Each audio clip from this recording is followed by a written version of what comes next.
Mpendwa mtazamaji wangu, na kusalimu katika jina la Yesu Kristo. Kwenye studio siku ya leo ni Bishop Paul K. Elasia, ambaye na kusalimu na kukaribisha kwenye kipindi cha Lipo Tumaini. Mpendwa mtazamaji wangu, nashukuru kwa wewe ambao uko tayari kusikiza ujumbe huu, maana najua kwamba kuna jambo ambao Mungu ameandaa kukubariki wewe na hata kunibariki na mimi. Nataka nichukue fursa hii niweze kuomba, kisha tuingie katika neno la Mungu. Baba wetu wa mbinguni, katika jina la Yesu Kristo, ninakushukuru, ninakuhimidi kwa sababu ya siku hii ya leo ambao umenipa kuweza kunena na mtazamaji wangu wa kipindi hiki cha Lipo Tumaini. Kwenye studio hii ya Steward Television, najua kwamba Mungu unaenda kumtembelea huyo mpendwa ambaye amefungulia studio hii au runinga hii ya Steward TV ili akaweza kubarikiwa pamoja nami. Muandae kwa sababu ya neno hili, tunapoanza tukaanza pamoja naye, na mwisho wa kipindi hiki Baba kaweza kumbariki. Katika jina la Yesu ninaomba na kuamini. Amen. Mpendwa mtazamaji wangu, ningehitaji tuingie kwenye kitabu cha Ayubu 14. Kitabu cha Ayubu 14 aya yake ni ya 7. Maandiko yanasema, kwani yako matumaini ya mti ya kuwa ukikatwa utachipuka tena, wala machupukizi yake hayatakoma. Neno hili ambalo nataka kuweza kunena pamoja nawe mtazamaji wangu ni kwamba huyu ni mtu wa Mungu, jina lake anaitwa Ayubu. Ukianzia pale mwanzo utaona ya kwamba Ayubu alipitia mambo magumu. Alikuwa ni mtumishi wa Mungu, alimjua Mungu, aliishi akimtumainia Mungu katika maisha yake. Lakini jaribu likaja ambalo lilikuwa majaribu yalikuwa mazito sana. Maana maandiko yanasema wakati mmoja Ayubu alijipata kwenye majaribu ya ajabu, ya kwamba akapoteza watoto wake wakafa, mali zake zikaisha, vitu alivyokuwa navyo vikaangamia. Na baada ya hayo hata na mwili wake yeye akajipata ya kwamba amepatwa na ugonjwa wa ngozi ambao aliadhirika sana kiwango kikubwa. Biblia inasema ya kwamba akaingia katika mateso mengi. Na ujue majaribu haya yanakuja jaribu baada ya lingine, jaribu baada ya lingine. Bwana Yesu atusaidie jioni ya leo au jioni hii ambao unanisikiza. Biblia inasema kwamba huyu mtu wa Mungu alipopatikana na yale mambo yakawa ni magumu. Alikuwa ni mtu alikuwa akiwatia wengine moyo. Alikuwa ni mtumishi wa Mungu ambaye yeye alikuwa akiigwa na wengine kwa mambo ambaye Mungu alikuwa anamtendea katika maisha yake. Lakini hata na hivyo majaribu hayana budi kuja, yakampata huyu mtumishi wa Mungu na maisha yake yakawa ni magumu, ambapo mambo yalipotendeka hivyo alienda mpaka akabaki tu na mke wake. Na maandiko yanasema alipoendelea kuumia zaidi na kuendelea kuwa katika hali ya shida nyingi, Biblia inaniambia kwamba hata na mke wake aliona kana kwamba Mungu amemwacha Ayubu. Hivyo hata mke wake akamwambia, kuna faida gani ya wewe kuendelea kumtumainia huyo Mungu wakati yeye amekuacha na umejipata katika shida kama hii? Ingelikuwa mimi ni wewe Ayubu, ningelimtusi hata na huyo Mungu niweze hata kufa. Nisikilize mpendwa mtazamaji wangu. Maandiko yananionyesha kwamba Ayubu akiwa ni mtumishi wa Mungu alikuwa na msimamo wa kipekee. Akamwambia mke wake, kati ya wanawake wapumbavu inaonekana wewe ni mmoja. Siwezi nikamtukana Mungu wangu. Ni kwa nini nasema jioni ya leo mambo haya, mpendwa ambao unanitazama? Ni kwa sababu neno nimelisoma ni kwamba Ayubu anasema kuna matumaini, kwani yako matumaini ya mti ukikatwa utachipuka tena.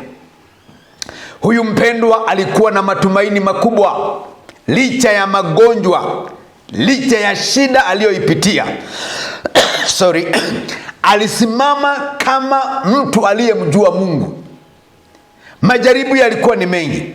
Hata maandiko yanatuonyesha kwamba kuna wakati ambapo wakina Bildad, wakina Elifazi, watu ambao walikuwa na muiga, watu ambao walikuwa na watia moyo, watu waliyemuona Ayubu akiwa mtumishi wa Mungu ambaye alikuwa ni shujaa, mtu mwenye imani, wakamjia Ayubu na wakaanza kuongea mambo mengi. Badala hata ya kumtia moyo, walimwambia, wakaja na mambo ya kumwambia, inaonekana wewe umemkosea Mungu, inaonekana wewe, pengine walimwambia umerogwa, pengine umelaaniwa. Makosa gani haya uliyoyafanya yakafanya uingie katika mambo kama haya? Nataka nikuambie hivi mpendwa, kuna wakati unaweza kujikuta katika mambo magumu na mazito. Unajua kuna watu wanadhani ya kwamba majaribu huwapata tu wale watu wanatenda dhambi. Majaribu yanaweza kukupata hata kama hujatenda dhambi. Majaribu huja. Yesu alikuwa amefanya nini ndiye apatikane katika mambo ya majaribu ya kuokoa ulimwengu huu? Nisikilize mpendwa, Ayubu anajipata katika mateso yale, na watu wakaongea mengi sana. Kila wakati Ayubu alipokuwa nakaa, hakuna mtu aliyeweza kuja kumtia Ayubu moyo. Imagine mpaka mke wake, marafiki waliongea mengi. Unaweza kujipata katika shida fulani katika maisha, na badala ya watu wakutie moyo, hawa ndio wanakuvunja moyo.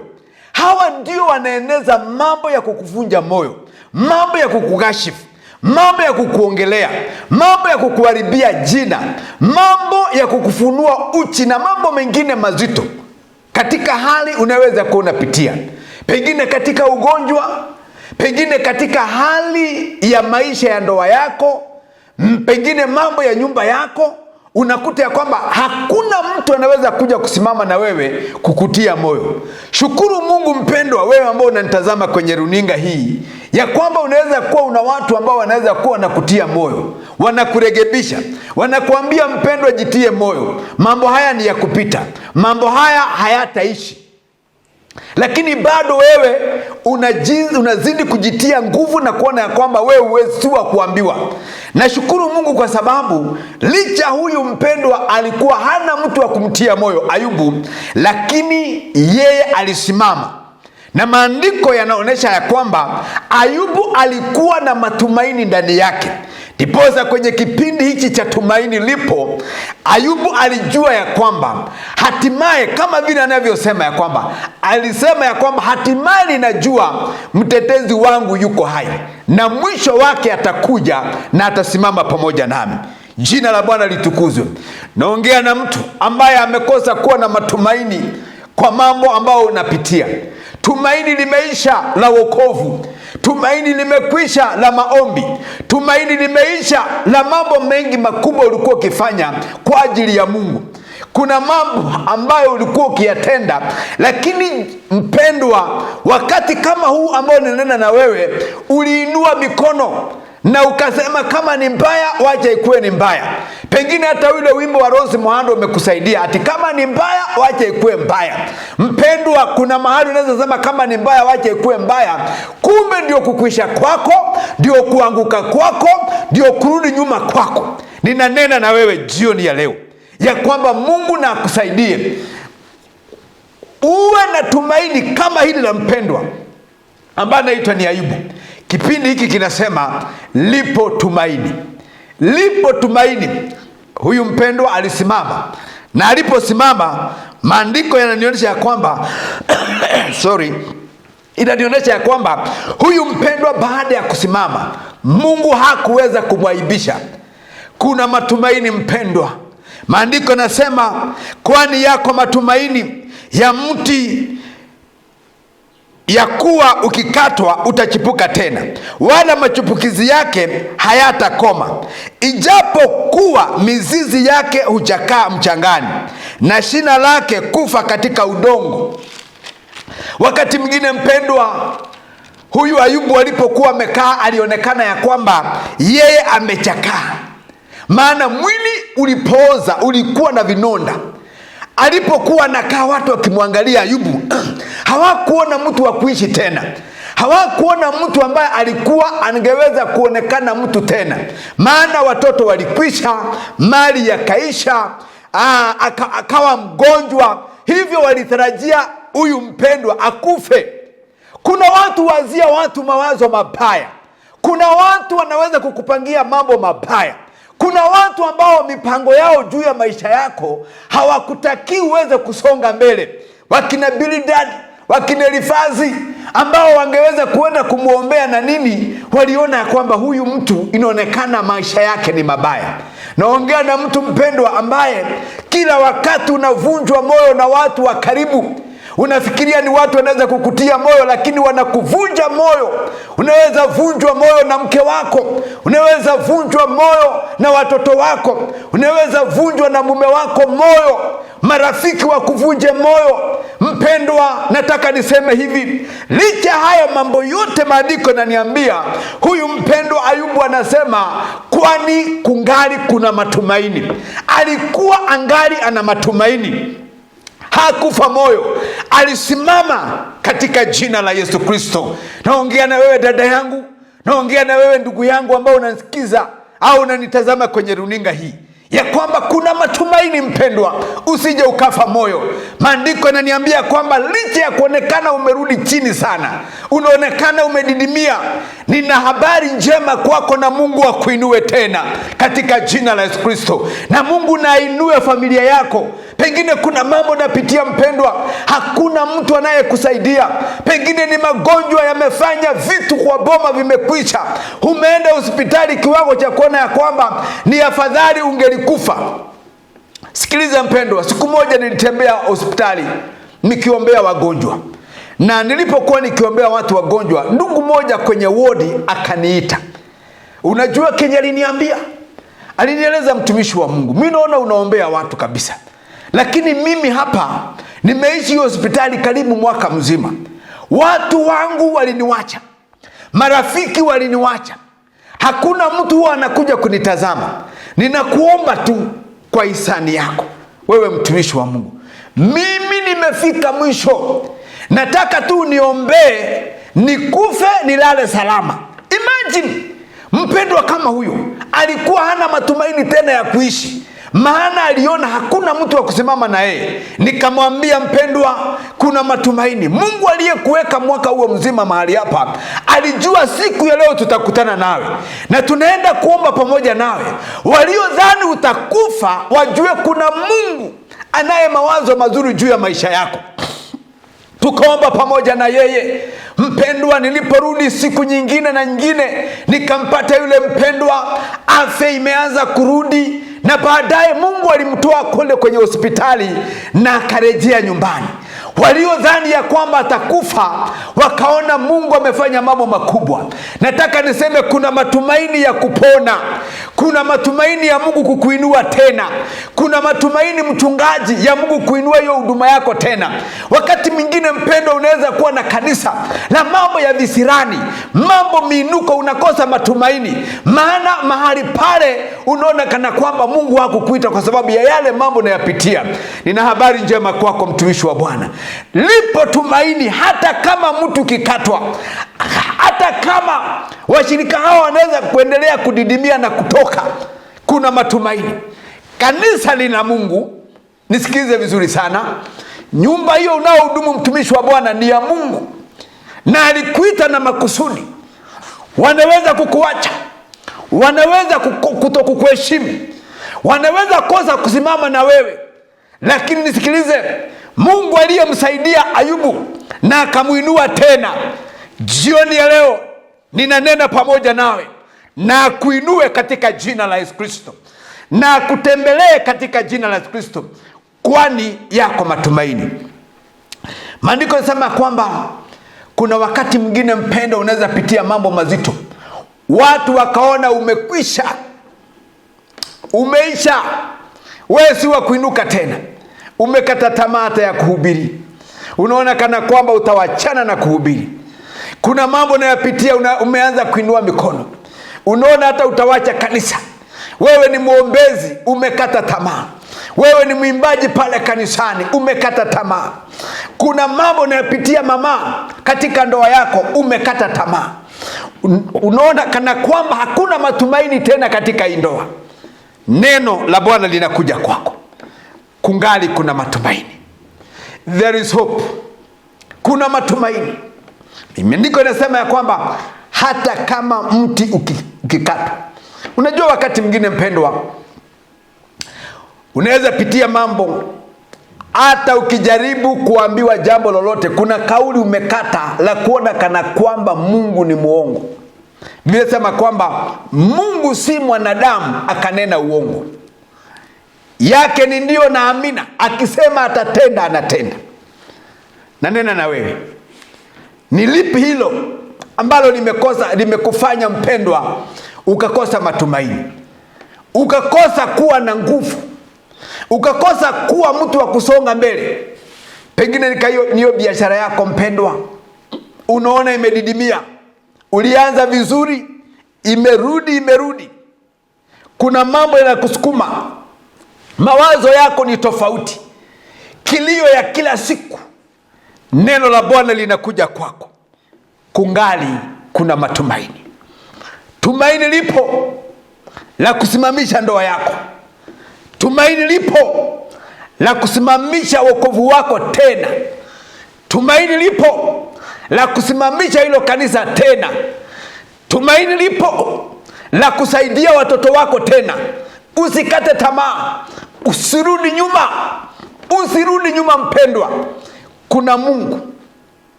Hata kama kuna mambo mabaya unapitia, pengine ya aibu sana, unaona hata hutaki kuonekana mbele za watu kwa sababu ya yale mambo unayapitia, tumaini lipo. Ayubu alipopitia mambo haya, neno linaniambia kwamba alikuwa ni mtu ambaye alikuwa wa kujikwarusa ngozi, na watu walikuja kumuona. Huenda watu walimuona, na yale yaliyonenwa juu ya Ayubu yalikuwa ni mazito na magumu. Lakini maandiko yananiambia kwamba huyu mtu wa Mungu hakukata tamaa. Mbona ukate tamaa? Mbona uvunjike moyo? Na tumaini liko.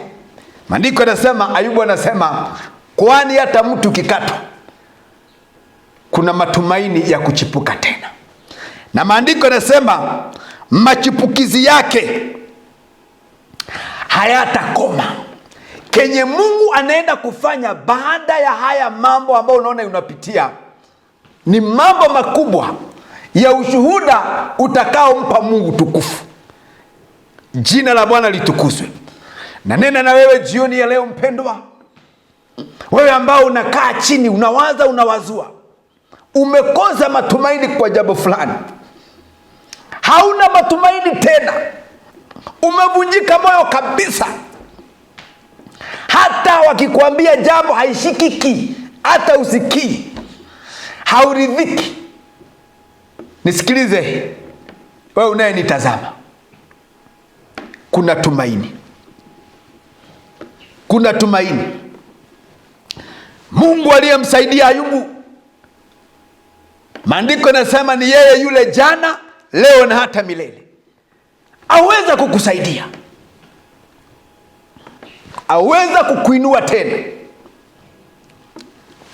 aweza kurudisha boma lako, aweza kurudisha huduma yako, aweza kurudisha biashara yako. Anaweza.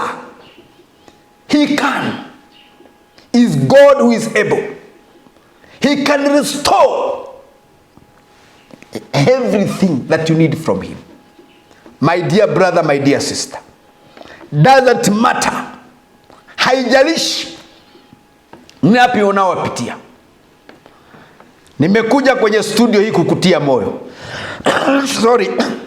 Kukuambia ya kwamba yako matumaini. Tumaini lipo.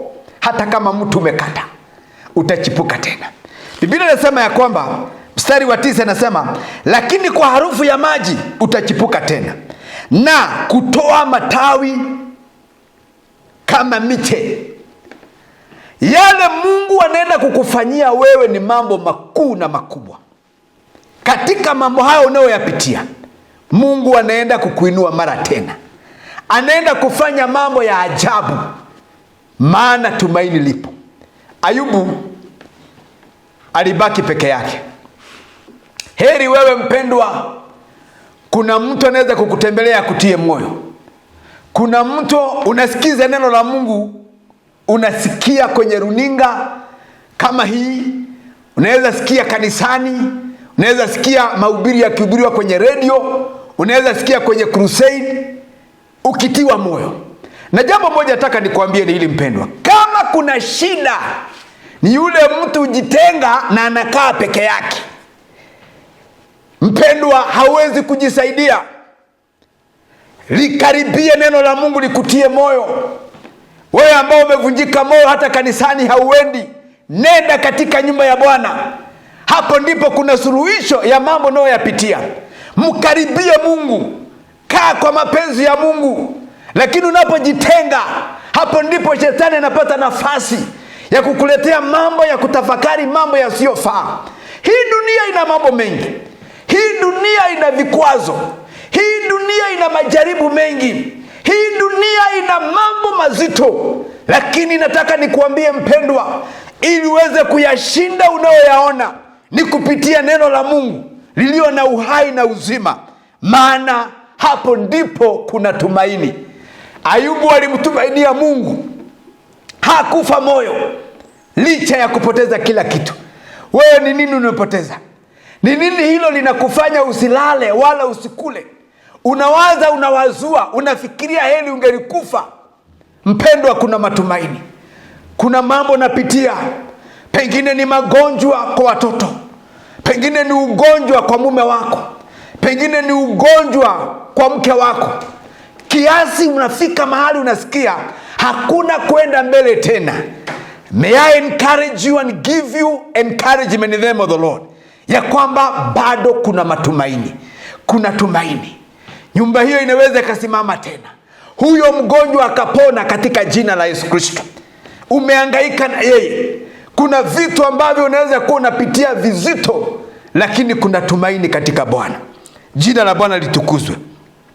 Nataka nikuambie hivi mpendwa, unapoendelea kumtumainia Mungu, hapo ndipo Mungu anafanya mambo mazuri na ya baraka. Tunaposoma kwenye kitabu cha Warumi, sikiliza vile maandiko yanavyosema. Kitabu cha Warumi mlango wake ni wa 5. Tusome pale na utasikia maandiko yanasema nini. Warumi 5 mstari wake ni wa 3 hadi 5 inasema hivi: wala si hivyo tu, ila mfurahi katika dhiki pia, mkijua kuwa dhiki kazi yake ni kuleta saburi, na kazi ya saburi ni udhabiti wa moyo, na kazi ya udhabiti wa moyo ni tumaini. Glory to the name of the Lord. Na tumaini halitahirishwi, kwa maana upendo la Mungu limekwisha kuaminiwa katika mioyo yetu Roho Mtakatifu tuliopewa sisi. Jina la Bwana litukuzwe. Nataka niseme nini? Ni kusema hivi mpendwa mtazamaji, hakika kuna kesho ya milele na tumaini lake halitakuwa bure. Nisikilize vizuri sana. Hakika kuna kesho ya milele. Hii vitu vinavyokusumbua si ya milele, lakini kuna kesho ya milele kwa yule mtu aliye na tumaini. Ukijaribu kuangalia mambo ya Ayubu, baada ya mambo mengi kumpata, kuna vitu ambavyo Mungu alimrejeshea. Na vitu alivyomrejeshea kwa sababu ya kuwa na tumaini vilikuwa vya ajabu. Maana kila kitu arudishwanga double. Chochote alichokuwa amepoteza, Mungu alimsaidia na akavinua mara tena. Nataka niseme kwako katika jina la Yesu Kristo, kuna matumaini kwa mambo yaliyokatika. Hilo jambo ambalo limekatwa unaona kana kwamba limekwisha, natangazia wewe siku ya leo kuna tumaini. Mtumainie Mungu, tumaini lipo kwa wale wanaomtumainia Mungu. na maisha yako hayatawahi baki sawa tena. Kwa nini mpendwa urudi nyuma? Kwa nini mpendwa ukate tamaa? Kwa nini mpendwa umerudi nyuma kiwango hicho mpaka unaona kana kwamba hakuna Mungu? Ayubu angelikuwa wa kwanza kusema, Mungu kabisa, mimi ni mtumishi wako. Kama vile wengine uomba na kunungunika na kuongea mambo mengi. Kwa nini Mungu napitia mambo haya? Lakini tumedhibitiwa kwamba hakika kuna kesho iliyo na utumaini ya milele. Ni leo unapitia mambo haya.